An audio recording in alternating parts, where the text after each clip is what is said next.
है।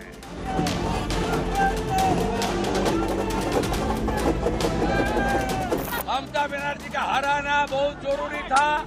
ममता बनर्जी का राजनीतिक संन्यास अभी हो गया है।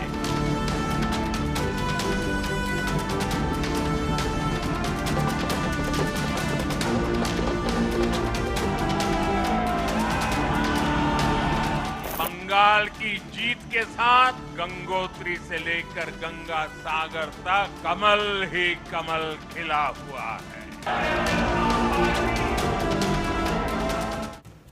Every result is a message and every lesson is an opportunity.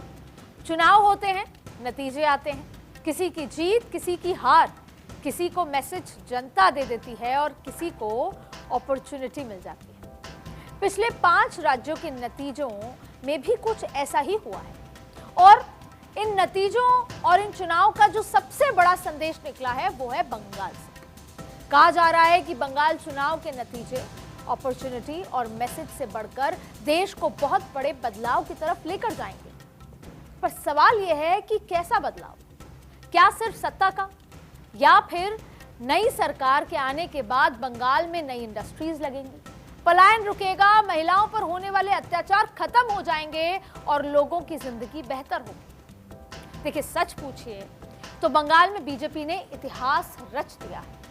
जो सांस्कृतिक राष्ट्रवाद बीजेपी की सियासत का आधार है, बंगाल उस सांस्कृतिक राष्ट्रवाद की जननी है। स्वामी विवेकानंद ने इसी धरती से निकलकर शिकागो में हिंदुत्व की धमक सुनाई थी और इसी बंगाल ने देश को आजादी के वो तराने दिए जिसे गाते गुनगुनाते न जाने आजादी के कितने परवाने शहीद हो गए। और फिर इसी बंगाल ने सुभाष चंद्र बोस जैसा सपूत पैदा किया, जिन्होंने देश की पहली आजाद सरकार बनाई। और अब इसी बंगाल में केसरिया सरकार एक नई उम्मीद बनकर सनातन का मान बढ़ाने का दावा कर रही है। तो आज के पॉलिटिकल कॉरिडोर में मैं अदिति नागर बंगाल में बीजेपी की इस जीत को डिकोड करूंगी और बताऊंगी आपको that why Bengal elections are turning point of Indian politics. और दूसरी बड़ी बात कि आखिर आने वाले चुनाव पर इसका क्या असर होगा। सवाल यह भी कि क्या अब चुनाव रेवड़ी कल्चर और ध्रुवीकरण के इर्द गिर्द ही जीते जाएंगे। सवाल यह भी कि क्या बंगाल में ममता बनर्जी, तमिलनाडु में एमके स्टालिन, केरला में लेफ्ट की हार के बाद विपक्ष की एकजुटता का पिलर ध्वस्त हो गया है। इन सवालों के साथ मैं आपको यह भी बताऊंगी कि अगर ऑर्गेनाइजेशन और आइडियोलॉजी मिल जाए तो चुनाव में जीत की गारंटी बन सकते हैं। तो सबसे पहले मैं बात कर लेती हूं कैसे ये चुनाव इंडियन पॉलिटिक्स के लिए टर्निंग पॉइंट है। इसके 3 बड़े नैरेटिव हैं, उनको समझ लेते हैं। पहला तो ये कि 1967 के बाद पहली बार ऐसा होगा जब तमिलनाडु में डीएमके या एआईडीएमके का मुख्यमंत्री नहीं होगा। दूसरा ये कि केरल में हार के बाद अब देश में लेफ्ट लगभग खत्म हो चुकी है। और तीसरी बड़ी बात ये कि अब तक केवल गुजरात को हिंदुत्व की प्रयोगशाला कहा जाता था, लेकिन बंगाल में इतनी बड़ी जीत के बाद बंगाल अब हिंदुत्व की नई लेबोरेटरी बन गया है, जहां हिंदू वोटर्स ने नई लकीर खींच दी और ये बता दिया कि अगर हिंदू वोटर्स एकजुट हो जाएं तो देश की सियासत में किसी को भी हाशिए पर धकेला जा सकता है। और सबसे बड़ी बात ये कि सियासत में जब भी जनता हाशिए पर धकेली जाएगी, वो सत्ता और सियासत दोनों बदल कर रख देगी। लोगों ने ममता बनर्जी को पश्चिम बंगाल की अस्मिता माना, लेकिन जब ममता बनर्जी ने बंगाल की अस्मिता की अनदेखी की तो आरजेकर जैसी वारदातों पर संवेदनहीन सियासत की गई तो उन्हें इसका खामियाजा भुगतना पड़ा। लेकिन ये खेला अभी खत्म नहीं हुआ, ये तो शायद खेले की शुरुआत है। नतीजे भले ही 5 राज्यों के हैं, लेकिन अंजाम पूरे देश की राजनीति पर असर करेगा।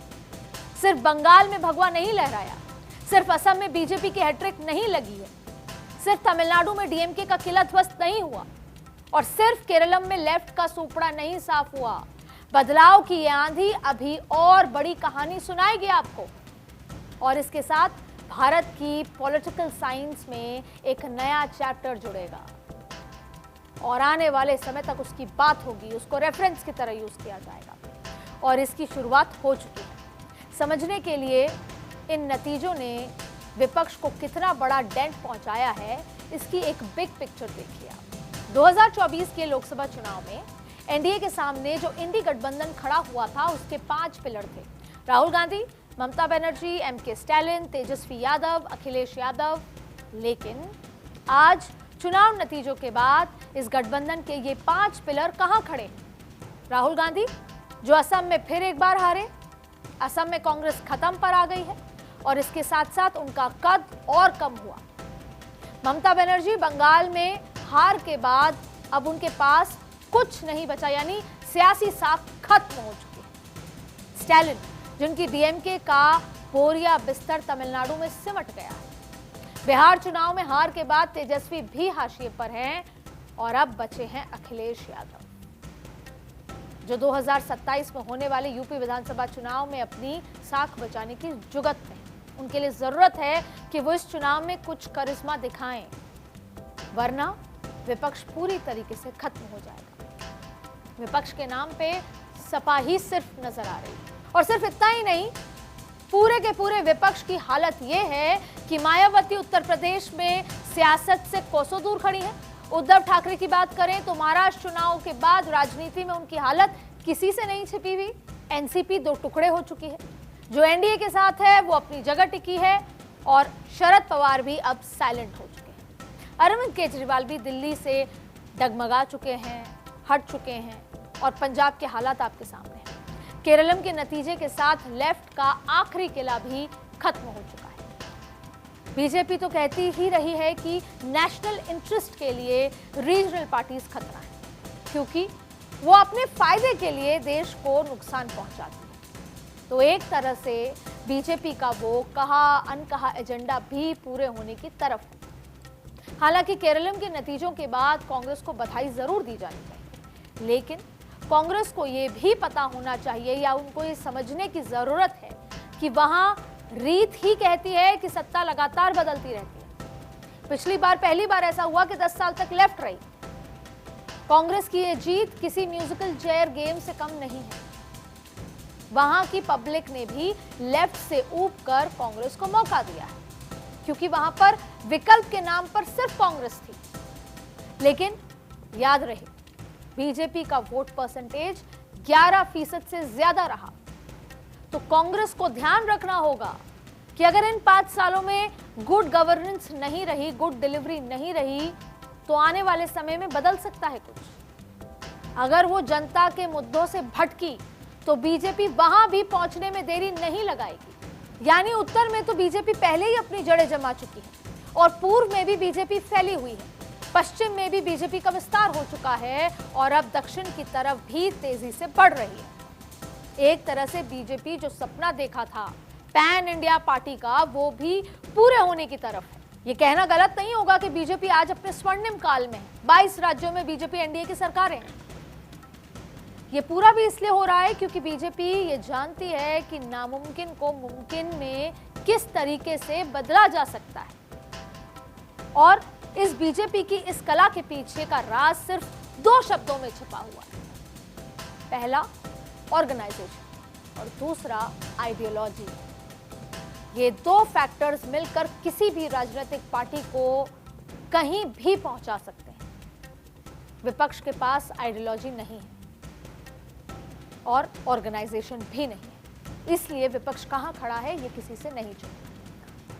अगर ऑर्गेनाइजेशन और आइडियोलॉजी बीजेपी जैसी होगी तो ममता दीदी जैसी ताकत को भी हिलाया जा सकता है। और यही अगर डर की आइडियोलॉजी होगी, ऑर्गेनाइजेशन जनता के बीच में डर का संदेश देने लगेगा कि साथ रहोगे तो सेफ रहोगे, तो फिर अंजाम वही होगा जो आज बंगाल में ममता दीदी का हुआ या 15 साल पहले वामपंथी दलों का हुआ था या केरला में वामपंथी दलों का हुआ है। और एक और खास बात, अगर यही ऑर्गेनाइजेशन और आइडियोलॉजी कांग्रेस जैसा बिखरा हुआ होगा कि कोई फिक्स आइडियोलॉजी नहीं, कोई फिक्स ऑर्गेनाइजेशन नहीं, ऑर्गेनाइजेशन की चिंता नहीं, तो नींव हर दिन कमजोर होती जाए। इसी आइडियोलॉजी और ऑर्गेनाइजेशन के कॉकटेल के साथ बीजेपी आज देश की सबसे बड़ी राजनीतिक ताकत के रूप में आ चुकी है और चुनाव में आए ट्रेंड और नतीजों के बाद देश भर के चुनाव पर पड़ने वाले असर से ये समझा जा सकता है, क्योंकि इन नतीजों से साफ कर दिया इन नतीजों ने कि आने वाले चुनाव में फ्रीबीज और पोलराइजेशन बढ़ेगा। हालांकि मैं यहाँ बहुत ही सीरियस नोट पर यह बात कहना चाहूंगी कि राजनीति हमेशा विकास के नाम पर ही होनी चाहिए। आज ये जरूरत है कि देश की जनता ये कहे कि डेवलपमेंट क्या है, जो हमारे फंडामेंटल राइट्स हैं उस दिशा में सरकारें क्या कर रही हैं, वो फंडामेंटल राइट्स पूरे हो रहे हैं कि नहीं हो रहे, क्या right to health, right to education जैसी चीजें पूरे हो रही है कि नहीं हो रही। और ये मजबूर करे जनता पॉलिटिकल पार्टीज को कि जब वो चुनाव के लिए निकलें तो अपने मैनिफेस्टो में इन बातों की बात करें, ना कि मुफ्त की बात करें, ना कि डायरेक्ट बेनिफिट की बात करें। देखिए, विकास ही वोट का सबसे बेहतरीन पैमाना होगा, अगर तभी हमारी आने वाली जनरेशन सही जगह होंगी और स्थिर होंगी, मजबूत होंगी। इसलिए आने वाले समय में जिस दिशा में ये पॉलिटिक्स जा रही है उसको रोकते हुए हमें उसे विकास की दिशा में ले जाने की जिम्मेदारी जनता के ऊपर है। इसीलिए वोट करते समय हम सबको इस बात का जरूर ध्यान रखना होगा कि कहीं हम फौरी फायदे के लिए, इमीडिएट फायदों के लिए एक लॉन्ग टर्म नुकसान को तो आमंत्रित नहीं कर रहे। कहीं अकाउंट में चंद रुपयों के आ जाने की खुशी में आप ये नजरअंदाज तो नहीं कर रहे कि राजनीतिक पार्टियों ने आपके वोट को टेकन फॉर ग्रांटेड ले लिया, क्योंकि रेवड़ी कल्चर की सियासत में सबसे बड़े नुकसान का खतरा वोटर के लिए है और सत्ता सिर्फ चंद रुपए देकर सड़क, शिक्षा, रोजगार जैसी बुनियादी जरूरतों से वोटर का ध्यान हटा सकती है। और बंगाल चुनाव भी इस लिहाज से अलग नहीं था, क्योंकि यहां भी महिला वोटर्स के नाम पर दोनों ओर से बड़े दावे किए गए, खाते में पैसे देने की बात की गई।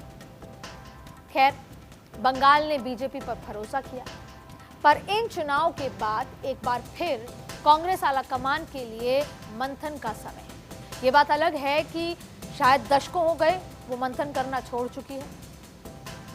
केरल में बेशक वो सत्ता में है, लेकिन असम में उनका वजूद सिर्फ नाम लेने भर का दिख रहा है और गलती ढूंढने निकलेंगे तो आपको ऑर्गेनाइजेशन की कमजोर कड़ी के चलते सब कुछ नजर आ जाएगा। आलाकमान लीडरशिप की कमी यहां पर आपको नजर आ जाएगी। गौरव गोगोई के चेहरे पर कांग्रेस ने वहां पूरा चुनाव पर फोकस किया। गौरव गोगोई बेहद अच्छे नेता हैं, लोकसभा में कांग्रेस के डिप्टी लीडर हैं, 3 बार के सांसद हैं और राहुल गांधी के भरोसेमंद भी हैं, अच्छे स्पीकर भी। लेकिन असम में उनकी रणनीति पूरी तरीके से फेल रही, क्योंकि टीम नहीं थी, क्योंकि बहुत सारे लोग एक एक करके निकलते गए और ना ही गौरव गोगोई ने रोका और ना ही जितेंद्र सिंह जो प्रभारी थे उन्होंने रोका और ना ही राहुल गांधी ने रोका। और अब तो बीजेपी ने कांग्रेस को उल्टे मुस्लिम परस्त पार्टी का तमगा चिपका दिया है। वो बात अलग है और वो आने वाले दिनों में कांग्रेस पार्टी को न जाने किस दिशा में लेकर जाएगी। अब ये कांग्रेस की स्ट्रेटेजिक भूल है या फिर नेताओं की कमी, लेकिन अगर आप असम के आंकड़ों को देखेंगे तो सच यही है जो मैं आपको बता रही हूं। कांग्रेस ने 19 मुस्लिम उम्मीदवारों को टिकट दिया और उस 19 में से 18 चुनाव जीत कर आए। वहीं पश्चिम बंगाल में टीएमसी ने 80 मुस्लिम कैंडिडेट्स उतारे और 31 जीत कर आए। कांग्रेस पर खुद प्रधानमंत्री मोदी आरोप लगा चुके हैं कि कांग्रेस पार्टी मुस्लिम लीग बनती जा रही है और जिस तरह से कांग्रेस ने उम्मीदवारों का चयन किया उसके साथ इन आरोपों को और ज्यादा ताकत मिल गई। ये वही कांग्रेस है जो एक तरफ सॉफ्ट हिंदुत्व की बात करती है तो दूसरी तरफ राम मंदिर जाने से कतराती है। इसका नतीजा ये हुआ कि कांग्रेस के पास अब अपना कोई वोट बैंक तक नहीं बचा है, क्योंकि हिंदू वोट एकजुट होकर बीजेपी के खाते में जा रहे हैं। मुस्लिम वोट का बंटवारा होता है तो ओवैसी, अखिलेश, बसपा, आरजेडी और दूसरी रीजनल पार्टीज में चला जाता है। बिहार, यूपी में आरजेडी, समाजवादी पार्टी के पास उनका खुद का यादव वोट बैंक है, मुस्लिम वोट बैंक है। दलित वोट बैंक मायावती अपना अधिकार समझती हैं और जाट वोट बैंक के लिए आरएलडी वाले जयंत चौधरी अपनी खाट बिछाए बैठे रहते हैं। याद करिए, एक वक्त था जब कांग्रेस के पास ये सभी वोटर्स हुआ करते थे, लेकिन आज कांग्रेस ने धीरे धीरे वोट बैंक खो दिया और धीरे धीरे अपना ऑर्गेनाइजेशन, अपने लोग भी खो दिए। कई जानकार कहते हैं कि इसके पीछे एक बड़ी वजह है कांग्रेस का मुस्लिम उम्मीदवारों पर जरूरत से ज्यादा दांव खेलना, जो हिंदू वोटों को उनसे दूर कर देता है। मैं ये नहीं कहती कि कांग्रेस को मुस्लिम उम्मीदवार खड़े नहीं करने चाहिए, सबकी अपनी अपनी राजनीति और स्ट्रैटेजी होती है, लेकिन एक पॉलिटिकल बैलेंस बना के रखना जरूरी है, क्योंकि आप एक रीजनल पार्टी नहीं है, आप एक नेशनल पार्टी हैं। आप सिर्फ हिंदू वोट बैंक से सियासत में वर्चस्व नहीं पा सकते, आपको अलग तरीके के ज्यादा वोट बैंक की जरूरत होगी अगर आपको लड़ना है नरेंद्र मोदी से, भारतीय जनता पार्टी से। और हिंदू एकजुट हो जाए तो कितना बड़ा असर होता है, इस बात का एक एग्जाम्पल गुजरात था, जहां हिंदू वोटर्स ने सरकार बनाई और आज तक वही वोटर्स बीजेपी को पावर में रखे हुए हैं। लेकिन अब पश्चिम बंगाल ने उससे भी बड़ा उदाहरण दे दिया और इसका असर आने वाले साल यानी 2027 में होने वाले विधानसभा चुनाव, 2029 के लोकसभा चुनाव तक जाएगा। सबसे पहले उत्तर प्रदेश को ले लीजिए। सबसे पहली बात ये कि नरेंद्र मोदी, अमित शाह और योगी आदित्यनाथ ने जहां जहां पर भी रैलियां की, वहां स्ट्राइक रेट 95% से ज्यादा रहा। बंगाल में काबा और काली मां को मुद्दा बनाकर बीजेपी ने हिंदू वोटर्स एकजुट किए। उत्तर प्रदेश तो पहले ही बीजेपी का हिंदुत्व फैक्टर वहां पर ऑलरेडी काम कर रहा है। यूपी में महिलाओं की सुरक्षा का मुद्दा नहीं बनाया जा सकता, डेवलपमेंट को आप नजरअंदाज नहीं कर सकते, रोजगार देने में भी यूपी पहले से बहुत बेहतर है। बुलडोजर से अपराधियों को मिटाने का एक्शन अपने आप में एक मॉडल बन चुका है, जिसकी गूंज बंगाल में भी सुनाई दी। थोड़ी बहुत जो एंटी इनकम्बेंसी आती है सरकारों के साथ लंबे समय अगर रहती है, तो उसका इलाज भी शुरू हो चुका है। अभी हाल ही में प्रधानमंत्री मोदी ने इसको लेकर मीटिंग की, यानी मोदी और योगी का फेस, अमित शाह की स्ट्रैटेजी। तो अब अगर यूपी में योगी हैट्रिक लगा देते हैं तो समाजवादी पार्टी भी समझ जाएगी। गुजरात चुनाव में अगर आम आदमी पार्टी वोट काटेगी तो कांग्रेस की हालत फिर खराब होगी। मणिपुर में भी असम का असर दिखेगा। बचा कांग्रेस के कब्जे वाला राज्य हिमाचल प्रदेश। तो सबसे बड़ी बात यह कि हिमाचल में भी सत्ता बदल रही है। पहली बात, म्यूजिकल चेयर, एक बार बीजेपी एक बार कांग्रेस का जो वहां पर रिचुअल है। और दूसरी बात यह है कि हिमाचल में फाइनेंशियली वहां के सरकारी कर्मचारी परेशान हैं, वहां के लोग परेशान हैं कि कोई डेवलपमेंट नहीं हुआ। और हिमाचल ने डबल इंजन सरकार ना होने का नुकसान झेला है, जिसकी मैं बात कर रही हूँ। सरकारी कर्मचारियों को पैसे नहीं मिले, योजनाएं पूरी तरह विफल रही, जमीन पर नहीं पहुंच सकी, क्योंकि सरकार का कहना है कि उसके पास काम करने के लिए पैसे नहीं है। तो डबल इंजन सरकार का ये जो फैक्टर है उसको जनता भी समझती है, क्योंकि जनता को भी विकास चाहिए। और यही बात उत्तराखंड की हो तो वहां भी जो थोड़ी बहुत एंटी इनकम्बेंसी है उसको खत्म करने की तैयारी अंदर खाते चल रही है। देवभूमि, हिंदू वोटर्स वाला फैक्टर, यूसीसी, ये तमाम बातें असर दिखाएंगी और जो संगठन के अंदर जरूरी बदलाव की जरूरत है उस पर भी काम किया जा रहा है। यही फर्क है बीजेपी और कांग्रेस में। बंगाल के चुनाव खत्म हुए नहीं कि उत्तर प्रदेश पे काम शुरू, उत्तराखंड पे काम शुरू, गुजरात पे काम शुरू। और कांग्रेस में अभी इसकी कोई तैयारी आपको नजर नहीं आएगी, बातचीत भी नजर नहीं आएगी। और आने वाले कुछ दिनों में आपको ऐसे फैसले लेती बीजेपी नजर आएगी जो नाराजगी दूर करने के लिए काफी होंगे और इस सब के साथ वोटर्स को जोड़ने के लिए बीजेपी की पॉलिटिक्स में वो ऑप्टिक्स है जिससे जनता उनकी तरफ खिंची चली आती है। जैसे बंगाल में झालमुड़ी खाकर लोगों से कनेक्ट किया, उनको बताया कि हम भारी नहीं हैं। सिक्किम में आप देखिए फुटबॉल खेलकर बंगाल में खेला करना, नाव पर बैठकर आम आदमी की तरह बैठकर वहां की जनता से जुड़ना, जीत के बाद बंगाली लिबास में बंगाल के लोगों को यह मैसेज देना कि मोदी अलग नहीं। चुनाव के आखिरी दिन बंगाली भाषा में ऑडियो मैसेज भिजवाना, सब कुछ उनके बीच जैसा, उनके जैसा। और कहने की जरूरत नहीं कि प्रधानमंत्री मोदी पब्लिक कनेक्ट का हुनर भी जानते हैं और उसकी अहमियत भी समझते हैं। लोगों के बीच उनकी अपनी भाषा में बात करते हैं। अब 2029 के नजरिए से देखें तो सबसे अहम राज्य में शामिल है उत्तर प्रदेश, जहां तीसरी बार जीत के लिए बीजेपी अभी से तैयारी कर रही है। बिहार में बीजेपी पहले ही पैर जमा चुकी है। महाराष्ट्र में बीजेपी के पैर जमाने के बाद वहां भी पूरी स्थिरता आ गई है। और बंगाल, जहां अब बीजेपी पूरी तरह से काबिज हो चुकी है। और इस सबके पीछे सबसे बड़ी वजह है बीजेपी का लाभार्थी मॉडल, क्योंकि बीजेपी ने लाभार्थियों को जोड़कर एक ऐसा वोट बैंक बनाया जिसकी कोई भी काट नहीं कर सकता। तो दूसरी ओर बंगाल में बीजेपी ने दीदी के लाभार्थी वोटर्स इस बार अपने पाले में कर लिए। लेकिन सियासत को मैं यहां जरूर एक बात कहना चाहूंगी कि इस मॉडल का सिर्फ उपयोग होना चाहिए, दुरुपयोग नहीं। ये सही है कि सरकार का काम लोगों तक योजनाओं को पहुंचाना है, लेकिन सच ये भी है कि when something is free, you are the product। तो इसको तो अब आपको समझने की जरूरत है कि आपको कहां और किस हद तक सरकार पर डिपेंड करना है। सबसे बड़ी जरूरत है एजुकेशन। अगर एजुकेट हो गए ना आप, तो आपको सरकार की फ्री की योजनाओं की जरूरत ही नहीं है। आपको ये बताना मेरा फर्ज है कि आपके बेसिक और फंडामेंटल राइट्स तो सरकार देगी ही, लेकिन उससे कुछ ज्यादा आपको मिल रहा है तो एक बार रुकिए, सोचिए और फिर फैसला लीजिए। देखिए, बंगाल के चुनाव हमें सबक देने के लिए काफी है। वहां भी ममता बनर्जी जो पहले लोगों से जुड़ी हुई थी, महिलाओं को जगह देती थी, खुद एक महिला होने के नाते महिलाओं से कनेक्ट कर रही थी, जब तक उन्होंने बंगाल को अपनी अस्मिता समझा, बंगाल ने उनको अपनी अस्मिता माना।